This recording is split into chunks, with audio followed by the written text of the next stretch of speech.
where does the United States relationship with Israel stand after Israel tried to obliterate Hamas's negotiating team inside the bustling capital city of Doha, Qatar, while working on U.S.-backed efforts to end the war in Gaza? President Trump said this afternoon he feels, quote, very badly that the strike happened in the city of Doha. He noted he did not make the decision to strike. Qatar has been a key player in the negotiations for a hostage and ceasefire deal, a version of which was accepted by Hamas on August 18th. Israel says the attack involved more than 10 fighter jets and was, quote, months in the making, but was sped up in recent weeks, according to Israeli sources. People in Qatar's biggest city, Doha, ran from the blasts, which targeted housing for several members of the Hamas political bureau. Qatar's prime minister says it was, quote, state terrorism, while Hamas says the strike killed 5 of its members, but did not take out the negotiating delegation. The chief negotiator, Khalil al-Hayya, is still alive, but his son was killed along with a Qatari security official. CNN's Clarissa Ward is in London. Clarissa? So, Jake, we're learning now, according to the Qataris, that President Trump actually made a phone call to Qatar's emir, expressing, in their words, strong solidarity and also issuing strong condemnation for this attack on sovereignty of Qatar.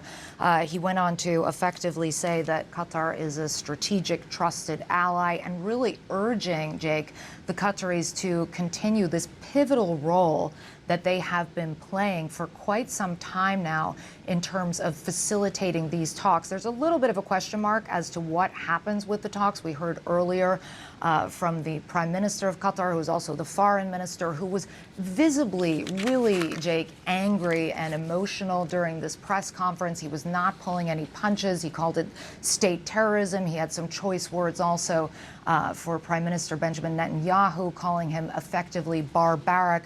He did say that Qatar will continue its role in the region, but then he also made a comment saying nothing is valid after such an attack. And that's fueling suspicions that at least for on a temporary basis, these talks appear to be dead in the water with all the potential fallout that entails, Jake. And Clarissa, just before the strike, Israel ordered a full evacuation of Gaza City. Prime Minister Netanyahu says in the past 2 days, Israel has, quote, taken down 50 terrorist high-rises, unquote, there, and warned this is only the beginning. What is Israel's goal for Gaza City? Well, if you ask Israel, it will say its goal is to completely dismantle and destroy Hamas's capabilities and to bring back the hostages. If you talk to Palestinians or most other people in the region, they will say that this is the continuation of a genocide against the people of Gaza. I think one thing we can say very clearly is that this is not a step towards peace, rather the reverse. An estimated hundreds of thousands, possibly up to 1 million Palestinians who are living in Gaza City in the worst of conditions. This is where a famine has been declared. The leaflets that were handed out by the IDF urging people to go to the Mawasi humanitarian safe zone, as they call it. Well, you talk to any humanitarian or aid organization that's present in Mawasi, and they will tell you it is neither safe nor humane. Jake, just last week, 5 children were killed while they were lining up for water in Mawasi, Jake. All right, Clarissa Ward in London, thank you so much. Joining us now live in studio, former Israeli Prime Minister and current opposition leader Yair Lapid. Mr. Prime Minister, good to see you. Thank you so much for being here. So you congratulated Israel's military and Shin Bet for this, quote, exceptional operation, but you later posted, quote, the Israeli government needs to explain how the IDF operation will not lead to the killing of the hostages. Do you think Israel waited until the hostages were out of Gaza before striking in Qatar? I think you cannot isolate the strike. I mean, the strike is impressive. We've shown our ability to strike everywhere in the Middle East, which is a good thing. People should know that terrorists all around the region might wake up one day not waking up, so to speak. But this has to be planted into a strategy. And right now, the strategy should be bringing back the hostages, which is the main thing we all care about, and the stoppage of the war.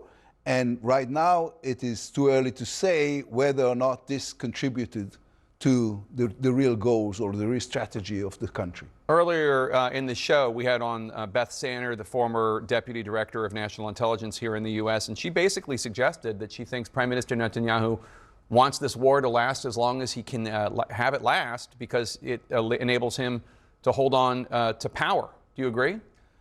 Well, I'm not going to analyze the Prime Minister in international television. I would say the following. People need to remember there's a difference between the government of Israel and the people of Israel. The government of Israel is a minority government right now, and it's also a minority in terms of what the Israelis want. And what the Israelis want... Israeli people want the war to end. The war to end and the hostages to come back home.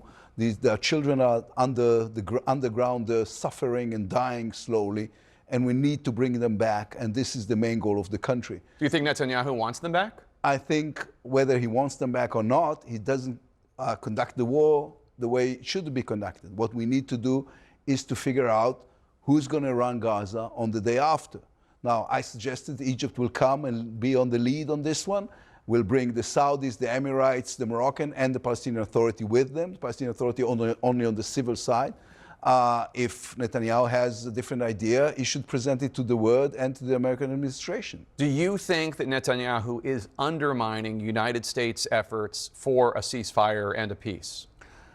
I think the efforts that are made by Witkoff and the president himself are admirable. I think they're really into it for the right purposes. And I think, right now, everybody's asking themselves, which is not a good thing, whether or not Israel and the United States are lockstep on the issue.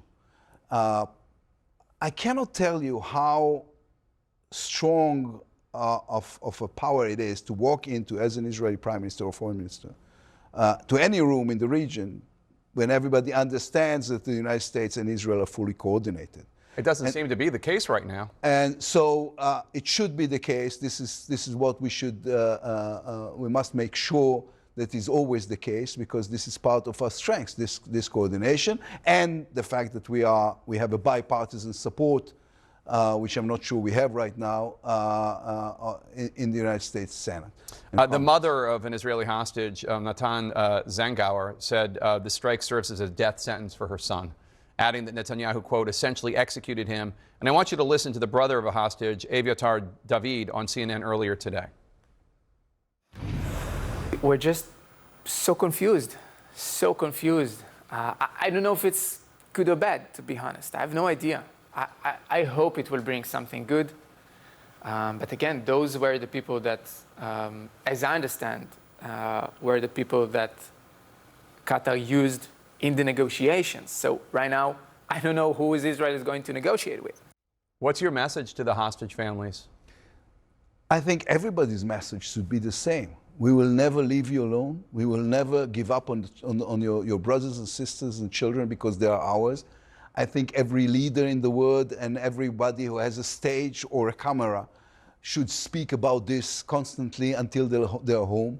This is a tragedy that started on October 7th. I can tell that our enemies now are trying to forget the fact that this war has started with October 7th. I know, Jake, that you've been down south in Israel for many times, and you remember, but so many people are trying to act like it never happened.